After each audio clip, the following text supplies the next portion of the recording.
Hello everybody and welcome to the final third, and today's video we'll be doing our Premier League match week 8 predictions. Now the international break is over, thank God. Not been a very good international break for us because our country Iraq hasn't qualified for the World Cup. Very heartbreaking, but we will move on from that because it's a Premier League video, and yeah, that's it. Al, do you want to reveal the player from the last video?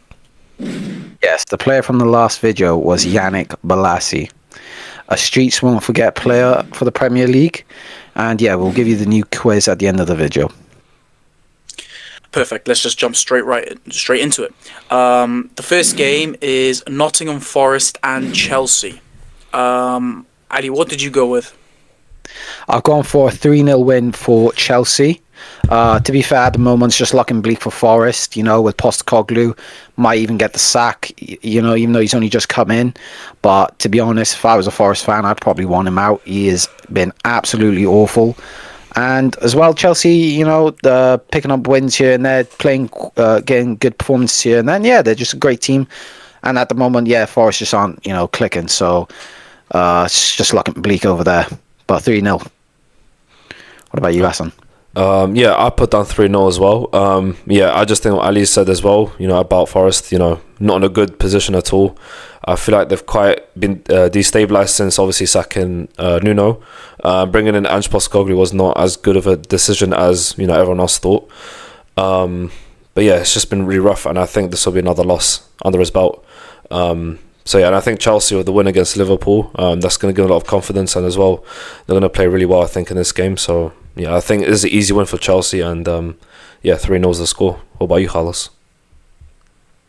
I've gone kind of similar lines. I've gone with 3-1, I think, to Chelsea. For me, I just think that they're at home. They need at least a goal, They can't not go at home. I know it's Chelsea and they're a good side, but they're defensively weak. We've seen the goals they've conceded this season, that they have a mistake in them. So even with that, I think, Chris Wood's been on unbelievable form even this season. I know, to be fair, he hasn't scored many goals, but he did score early on in the season, and he is a good striker. So I think they'll get at least a goal, but I think it will finish 3-1 to Chelsea, as we know, because they've been on good form and they beat Liverpool at the death. So yeah, I'll go with 3-1 for Chelsea. Next game is Brentford, Brighton versus Newcastle. Ali, what do you think? Yeah, I've gone 2-1 Newcastle. To be fair, Newcastle looking good, starting to pick it up this season with the performances, especially considering that they address the issue up front with the strikers and stuff. Obviously, Voltemada looks like a great player for them. Obviously, maybe not the level of Isak, but looks like he's come in and done a good job for them so far. Obviously, I think they still have Wissa to come back. Obviously, I think he was injured for a bit. And look, it's no disrespect to Brighton. I just think Newcastle at the moment, they're playing well. And I think when they play well, they are a better team than Brighton. I'd still give Brighton a goal because they do have good players and they still play well and they're at home. So I think they still be able to get a goal. But I think Newcastle are just a better team. So I've put 2-1. I've gone for 1-1. I think that Newcastle, obviously a good side. As Ali's mentioned, Nick Voltemada is a good player. I think he settled very well in Newcastle. I think he's scored in every match, pretty much, hasn't he? Or near enough every match. I think 3 and 4. So, yeah, he's a great striker. We know about him. He's very tall, very agile on the ball for someone his height. And he can get, at the end of headers and stuff. And, yeah, and I think he's a crucial player for Newcastle at this moment in time. But I think Brighton, still a good side. I don't think they've been as consistent as they usually are from last season. I think they were a better team last season. And I think it's down to a few things. Maybe it's just overall mentality has not been great. I think a few players have been good this season that have stepped up, like Minte, for example. But I think Matoma and Baliba not been as good compared to last season. So I think if they start, getting the same form as they did from last season, they can start playing better. But I think it'll be a close game, so that's why I put it down as 1-0, and I think it's at Brighton Stadium as well, so I think that might come into play as well, so that's why I put it as a draw. What about you, Carlos? I think it'll be 2-1 Newcastle. We talked about their midfield a lot and how good and solid it is, There's not crazy creativity in it, but it's a very, very solid midfield. Their players are very well-rounded and they can do everything you need from a Premier League midfielder, and to a very high level. Like Ali was saying, he was saying obviously Voltemada's been unbelievable, and I think he can be a very big difference maker. Obviously not to maybe the level that Isak was, but he's been very consistent. For the beginning of the season. For Germany to be fair as well. Yeah, exactly. That's what I'm saying. He's been consistent the whole season for both Newcastle and Germany. I think that was his first goal for Germany though, so it's a good start for him for his international career. But Brighton, like we've said, they've been so inconsistent this season. I know it's at home, but with the inconsistencies, with the form that Newcastle are in, you'd back Newcastle to get the result. So that's why I've gone with 2-1. The next game is Burnley and Leeds. Al, what did you predict for that? Not sure if you boys would have predicted this, but I've gone for a 2-1 win for Burnley. Looking at it, I just see it like this. Burnley know that they need to win this game. This is a game that, for Burnley, these are the kind of wins that they need to get this season, against the, teams more on their level like Leeds. I think it will be close just because they're both on similar levels, and Burnley, unfortunately, aren't necessarily playing too great this season. They're probably the worst team out of the promoted teams, which realistically makes them one of the worst teams in the league. But again, because they're at home, I think, and it's a game that they really need to win, I think they will just get through and get 2-1 win. Still giving Leeds a goal because to be fair to them, they've put some good performances in this season. They do have some good players, so yeah, I think they can get a goal, but I think it'll be 2-1 Burnley. Maybe a bit of a rogue shout, but that's my prediction. What about you, Hassan? I've given a 2-1 win to Leeds. I think Leeds are the better side right now. I think they're currently on better form. I think both teams are on similar levels. Obviously, both promoter sides, but I think that Leeds right now in this moment in time, they have better performances than Burnley. Burnley has had some really bad losses against certain teams as well. So yeah, I mean, they did have a close game with United, but I think that's just down to United not being a good team. I mean, we create a lot of mistakes in general, and that gives easy goals to other opponents. So yeah, I think that Burnley, I mean, they're not a bad side either, but I think Leeds should win it based off the current form. I mean, they had a convincing win against Wolves as well, so I think that goes into their hands, and I think that Burnley's current form is not great. I've looked at their last 4 games, and they haven't really won any of them really. So yeah, it's not looking great for them. So yeah, in that case, I'd say Leeds should probably win this game, and that's why I give them 2-1. What about you, Carlos? I've gone with the 1-1 draw. Kind of for the reason that I've talked about a lot over the last couple of predictions. I think that the home stadium is really important. I've seen Burnley's last few home games, and pretty much, the only game you could probably point out is the loss to Liverpool, and that was 1-0 in the last minute. I think at home they're doing quite well. I'm pretty sure the last game they played at home, if I'm not mistaken, they drew with Forest 1-1, which is, listen, Forest aren't great, but it's a good result, and they only lost to Liverpool 1-0. And I believe they beat Sunderland 2-0. So at home, they have decent form. So I would back them at home. Leeds are okay, but again, they're another promoted side. You don't know what you're going to get. And I think it'll be a very intense game. But I think that, I just see it being a draw at the end of the day. So I've gone with 1-1 for that game. Moving on to Crystal Palace and Bournemouth. Al, what do you think? Yeah, I've gone 2-0 Crystal Palace. We've talked a lot about how good both these teams have been this season. Obviously, in one of the last videos we did during the international break, we did overperformers versus underperformers, and both of these teams were in our overperformers, and for right reasons. They've been amazing and exceeding expectations this season. Of course, we've known that they are good teams, but again, going probably above what we expected of them. And it's down to the players that they have and down to the managers they have. They're playing down to the T, the plans that the managers have put in place, and then both teams have such good players, low-key players, you could say. I guess you got players like on Bournemouth, I think Truffett's a good replacement for Kirkes. Obviously Semenyo, maybe the more high-key players that we know about, and then you got Clivert, even Alex Scott coming in, clutching up here and there.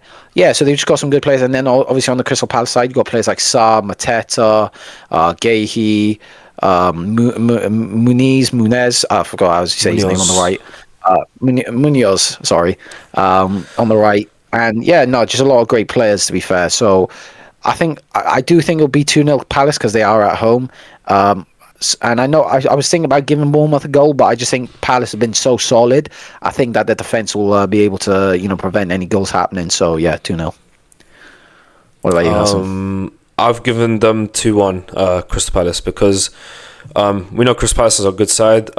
They've won 2 trophies from last season, and we know they're a good side with a good manager, good style football as well. So that's why I backed them to win. I know Bournemouth is a very good side.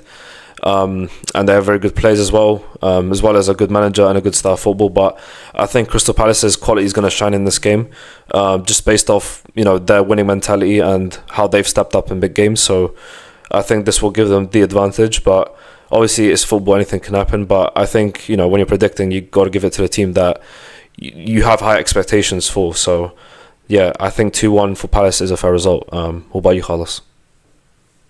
Agreed. I go with the 2-1 win for Palace. Palace, they just have, I feel like, more quality in those positions, especially a player who I think will reach the very top, especially in the midfield, is Adam Wharton.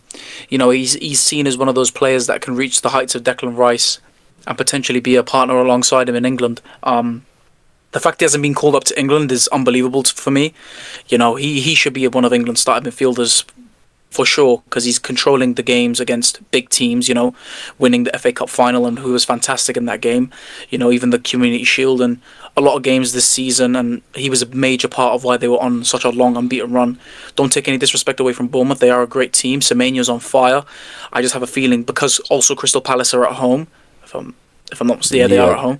I feel like that could also be the major difference, as I've said many of times before. So that's why I've given a 2-1 win for Crystal Palace. Moving on to the next game, it's Manchester City versus Everton. Al, what have you gone for that? I've gone for a 3-1 win for Manchester City. Look, Haaland is on such great form at the moment, even in the international break, just scoring goals against, countries just like Israel. Thank God, what a man. Being that, let's not get into politics here. We're not, a political channel, but it's just great to see, to be honest. What a hero. And look, he's just a great striker. He's probably, in my opinion, I've said it before so many times, best striker in the Premier League, arguably the world. Obviously, he's just such a lethal goal scorer.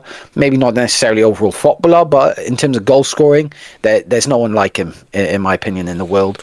And then look, Everton, great team playing great football.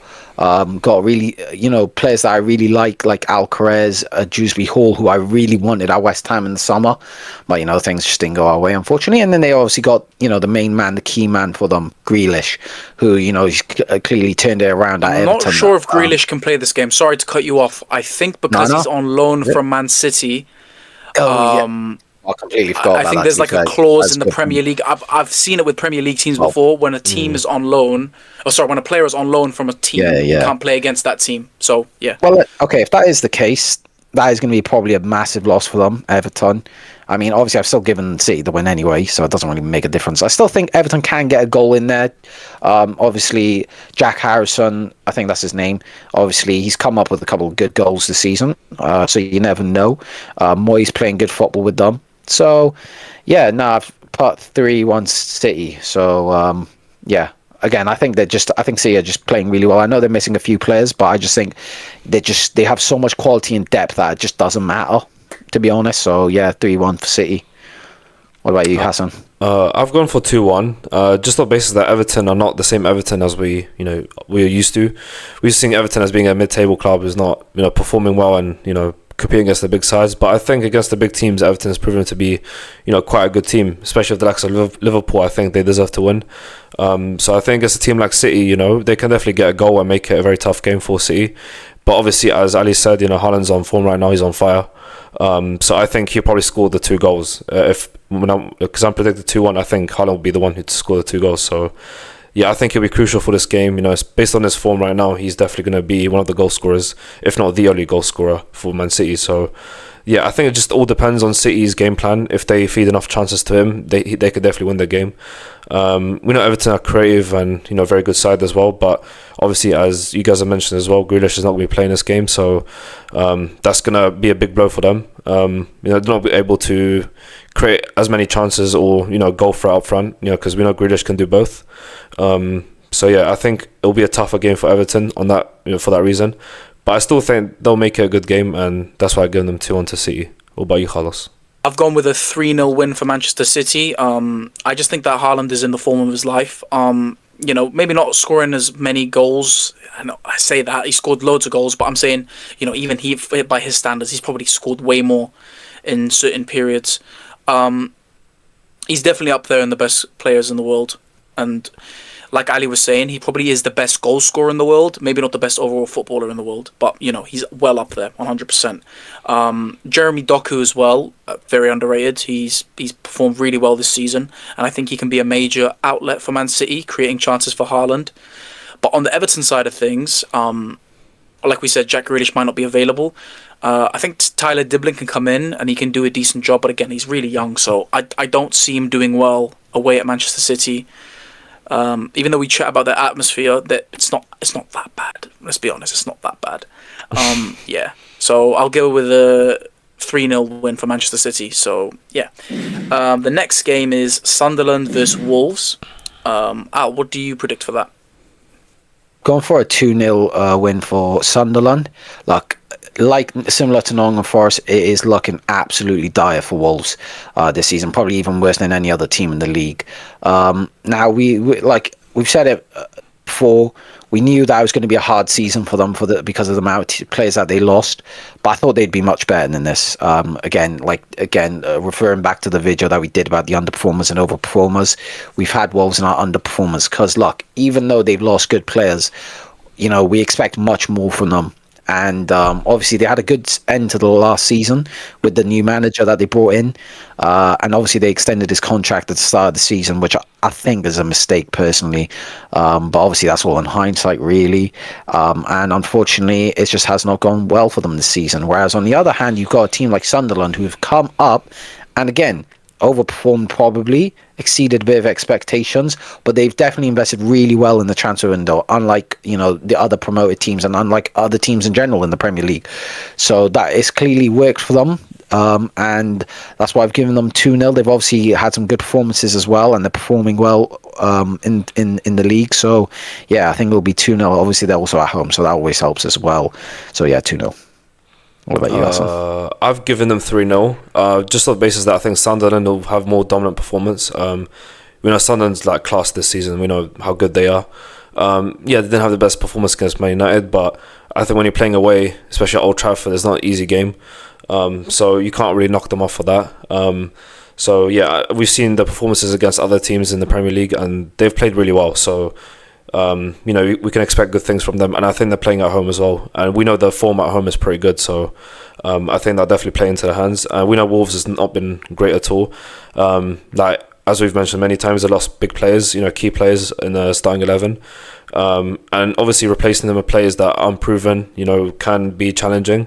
It won't provide the same results as you once did with those players that you had, and yeah, it'll take more time for the team to gel in together and start playing better. But it's just Wolves, yeah, very slow start for them. Not won a single game as well. So yeah, looking really rough for them. And I think they do need the win.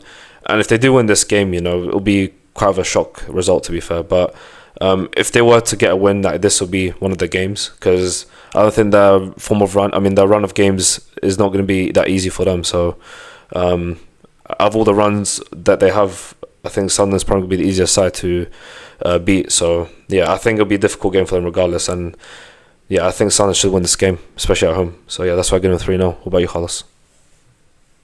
With a 2-0 win, pretty standard. You look at Wolves this season, they just haven't been good at all.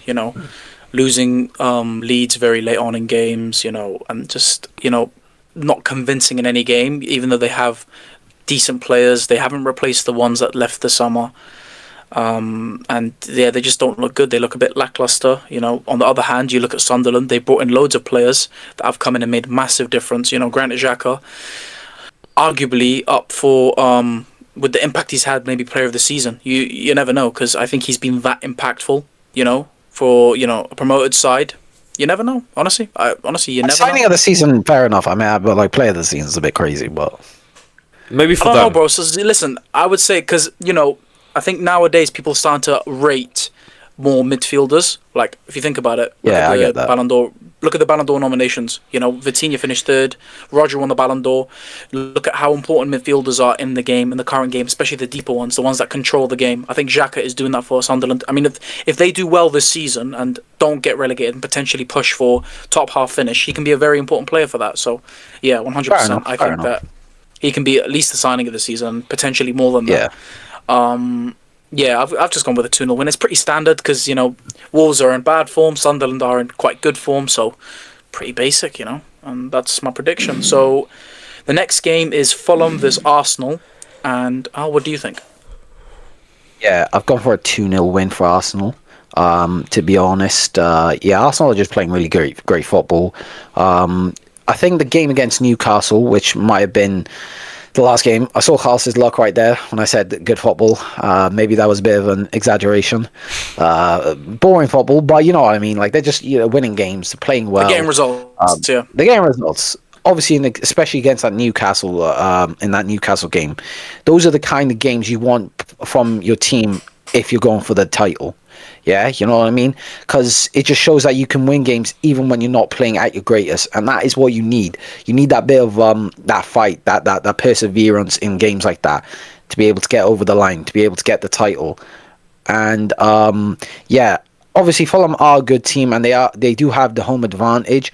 But obviously we saw against Bournemouth that they lost 3-1, and they've lost a lot of leads this season, right? So they might get a goal. I haven't given them a goal, but they could get a goal. But if they do, I think they'll lose the lead again. Obviously they're playing a team like Arsenal. If they're losing a lead against Bournemouth, it's most likely going to happen against Arsenal.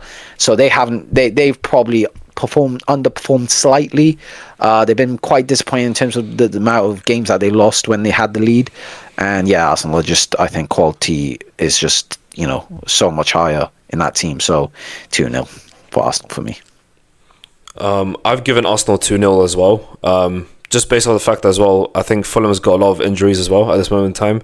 I think Raul Jimenez is injured for them, and I think a few other players as well.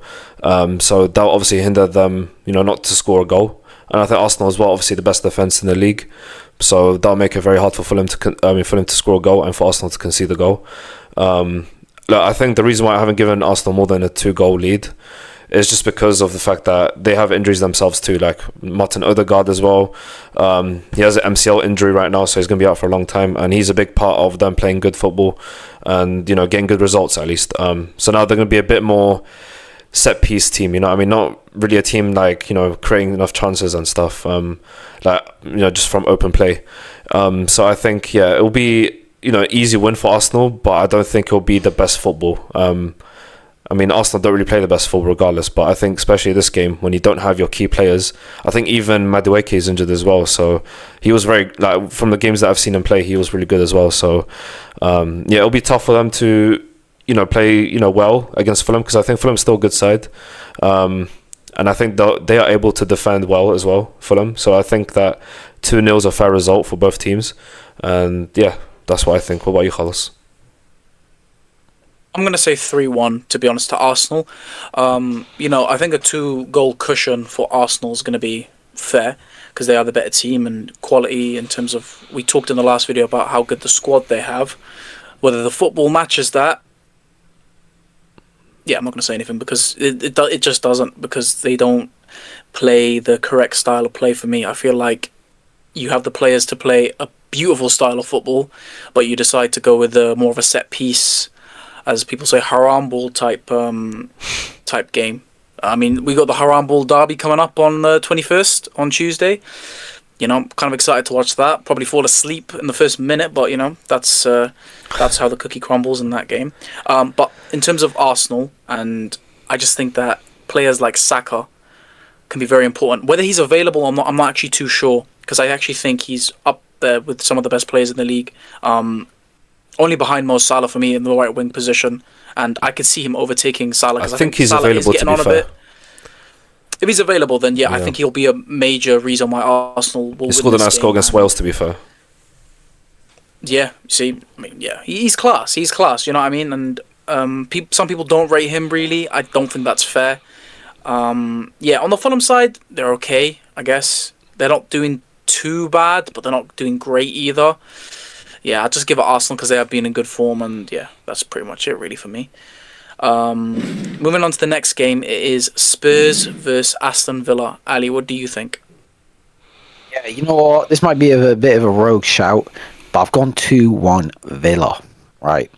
Tottenham have been a bit disappointing in the last couple of games. Obviously, against Wolves, they only just snatched a last-minute goal. Did they play Wolves last? I can't even remember, to be fair, but I just remember they obviously drew against Wolves, so whether that was last game or whatever.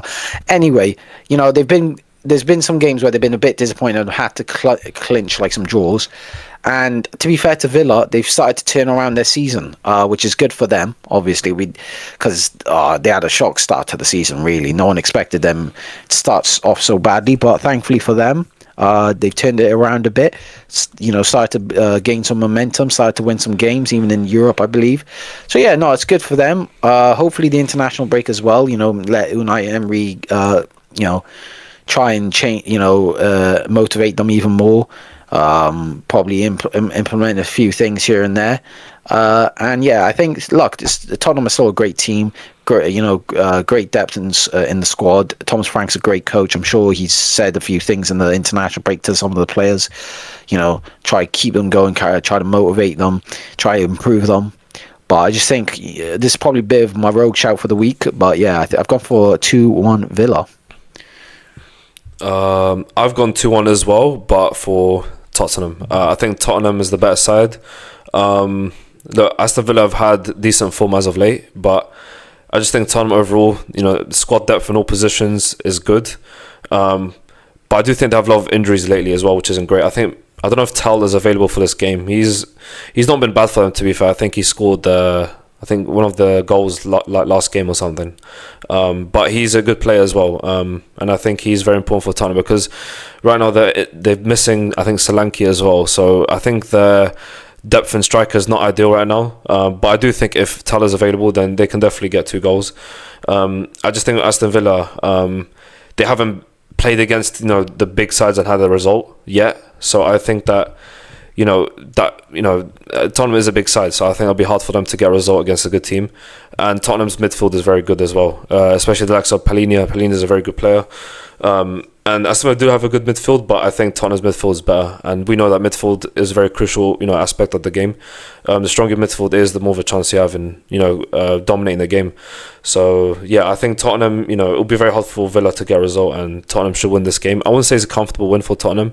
I think it'll be a very tight game. I think they're both good sides. But I think Tom just slightly edges out Villa, and that's why I've given it 2-1.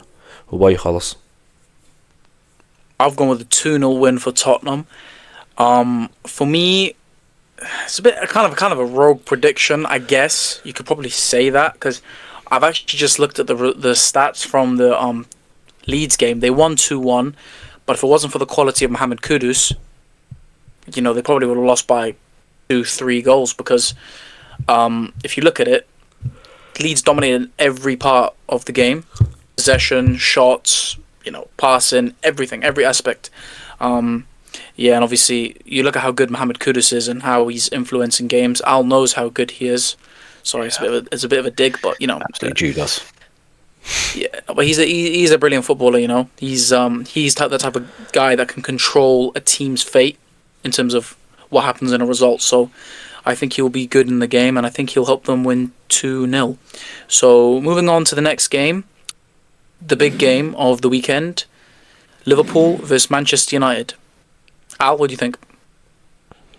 Yeah, look, guys. Unfortunately for you, I have predicted 3-1 Liverpool, whether you're going to like to hear that or not. Look, it's been a bit of a weird season, They had a good start, but maybe the performances weren't as good as the results looked, if you know what I mean. Like, they were winning games, but, sometimes last minute, a lot of the time, and maybe the performances weren't as good as what we expect from Liverpool. However, they've just had, and obviously, they've had, the last few games have been extremely disappointing from Liverpool's stance. But look, they've had an international break, and we know how good of a manager Arne Slot is. I'm sure he knows what he's going to do in the international break to, change things around, get them back to performing the way they were last season. He may even revert to some of the players that he was starting last season, maybe a similar team that he was starting last season. You know what I mean? Because obviously he did bring in like a massive amount of players in the transfer window, and it's sometimes it can actually negatively impact the team, even though these are great players coming in. Trying to figure out how to fit them in, it can hinder them sometimes. You know what I mean? We've seen it with Chelsea at times, and So, and on the United side, yes, obviously they won against Brentford, and it was a good win, and good performances like. Oh, sorry, Sunderland. Apologies, Sunderland.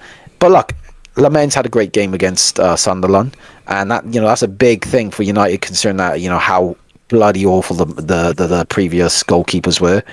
And but I just think, look, realistically, as long as Arne Slot's taken this international break and change things around with the team, I think as long as Liverpool perform the way we know they can, they'll easily win this game. So that's why I've given it 3-1 to Liverpool. But it really just depends on whether they've if they can just get back on form, really. So that is my prediction. I've got a bit for an optimistic shout, because I'm a United fan, and maybe people don't agree with me. Bro. But I put a 2-2 draw, similar to what happened last season. I think that Liverpool right now not in the greatest form. Obviously, they're starting to lose, You win by last-minute goals, you die by last-minute goals. That's what's happening to them at the moment. And, just not a great side. And Ali's kind of right about, buying in too many players. It can actually throw off the team a little bit, throw off the dynamics and stuff, because they were a very good side that, had very good chemistry together. So when you bring in 20 new players who are, used to playing other systems and bring them into a team that's used to playing one system under Jurgen Klopp for a while, it can throw off the team. I think for Isak especially, he's been quite a disappointing signing. I think he's come in and just not played well. Against Chelsea, he wasn't involved in the game that much. I think Ekitike offers way more to Liverpool than what Isak does. And Wirtz as well, he's been quite disappointing as well. High price tag players not doing much at all, which is... everyone expected them to come in and do a great job and, come in and with big performances with the price tags, but they haven't done that, which is, good for us, I guess. If they continue with their bad run of form, then, United can definitely get a result out of this. Either a point or 3 points would be nice, but, it's just down to how Liverpool turns up in that game, because we know Liverpool at Anfield, they're a different team, and, away they're not been great, but I think at home, usually they're a very good team, so... it is scary for us, to be fair. Like, I know United, you don't know what to expect out of United. One game they're playing really well, one game they're playing terrible. But I think the big games we usually step up and play really well. So I'm hoping that this game is one of those games. But we'll have to see, to be honest. And it is a big test for Amorim. It proves, if the players are fighting for the badge or not. Because, if there's no sense of urgency or whatever in the game, then you can clearly tell the players are not... They're just not here to play for United. They're here to be sold on later. So I think it's a good test for both manager and players. And hopefully we do win. But it is Anfield. I'm not going to be too optimistic. But even a draw, I would take at this point. But I wouldn't be surprised Liverpool get a result. But that's what I think. 2-2. What about you, Carlos? For me, the thing is, right, I actually think that Liverpool will win this game. But I've gone with a 1-1 prediction. For me, Liverpool at home, they're a different team. They're a different beast. I feel like when they play bad, they still win. They get last-minute winners and all that, and I understand that. I have gone out of pure hope, probably pure spite as well, because I just hate Liverpool. I think that Lamens in goal has been a massive impact. Like, I just think Liverpool's attack is great, and I think Mo Salah is very impactful. Cody Gakpo has been very good for Liverpool and the Dutch national team too. And Ekitike, I wouldn't even say Isak, and obviously not Wirtz. These guys haven't done well, but Ekitike has been very good. They've been very dangerous, and I can see them obviously scoring. But for me, I don't know. Obviously, a major thing is the midfield too. I think obviously Liverpool's midfield is way better than Man United's. McAllister and Gravenberch are going to absolutely destroy Bruno Fernandes and whoever's going to play alongside him, in my opinion. But I don't know. I just got a really, really, really strange feeling about this game. You know when you have that feeling before a game that there's a potential result in. Listen, I said that before 7-0, so I might be completely wrong. Do you know what I mean? I mean, wasn't Bruno playing that position as well against the 2-2 draw last season against Liverpool? He was playing that same position, wasn't he? No. It was Ugarte and Mainu. I think Bruno played in Cam, if I'm not mistaken. Maybe. Yeah. I don't exactly remember. I think it was Ugarte and Mainu because I remember them. They were doing very well in midfield, but obviously I don't think that's the midfield he'll start because obviously we know he doesn't like Kobe Mainu, or at least he doesn't like to play him. Yeah, there's just a 1-1 draw out of pure hope, I would say. So hopefully Mbeumo, Sesko link up, cross from Mbeumo, Sesko head up. That'd be beautiful. But yeah, we'll go with that as the result. Let's move on to the final game of the weekend, and it's the Monday game, and it is Mr. West Ham, Al. West Ham versus Brentford. Al, what do you think? This is probably also an optimistic prediction, to be honest. Probably a really optimistic one. A bit crazy. I've gone for a 3-1 win. Do I truly believe we're going to win 3? Do I truly believe we're going to win 3-1? Absolutely not. But I just love my club too much, and I'm just hoping Nuno can really, really change his team. He's obviously been given an international break. He's come in, he's had 2 games, but obviously didn't have much time to really implement what he wanted into the team. So I think this international break has been really huge for him, and I hope it has, and I hope he's done a lot of work during it with the players that he's had available to him. And I think going forward, we do have really good players. We have players like Somerville, you got Paqueta, you got Bowen, such a crucial player for West Ham. If it weren't for him, could have got relegated for all we know last season. And then, obviously we brought in those midfielders, Mateus Fernandes and Magassa, who look really exciting and good players, especially Mateus Fernandes, obviously playing for Southampton. And he's come in, he's done well so far. Magassa, obviously he's a bit young. He hasn't had much time as Mateus Fernandes, but he's probably slowly getting into it, and it looks all right. And then you got players like Diouf going forward, what one of the best left backs in my opinion in the league at the moment. The way he put the crosses he can put in, the pace he's got going down that wing, it's immense. It's immense, really. And you've seen it with some of the goals that we've scored this season. Those crosses that he's just managed just to whip in. It's really crucial. I think it's going to be really crucial for how we're going to play going forward this season. And I just hope that Nuno, kind of, don't want to say abuses that, but you know what I mean, kind of uses that to his advantage for the team. Going on Brentford side of things, obviously, again, I've said it, they've probably been better than what I thought they would be, considering the players that they've lost and that they lost their manager. But I think I've got to give credit to Brentford. Keith Andrews has done a great job for them. They're playing really well considering what they've lost and with the players that they have, but they have still some good players, Ouattara that they brought in from Bournemouth. They've got Kelleher that they brought in from Liverpool, I think is a really good goalkeeper.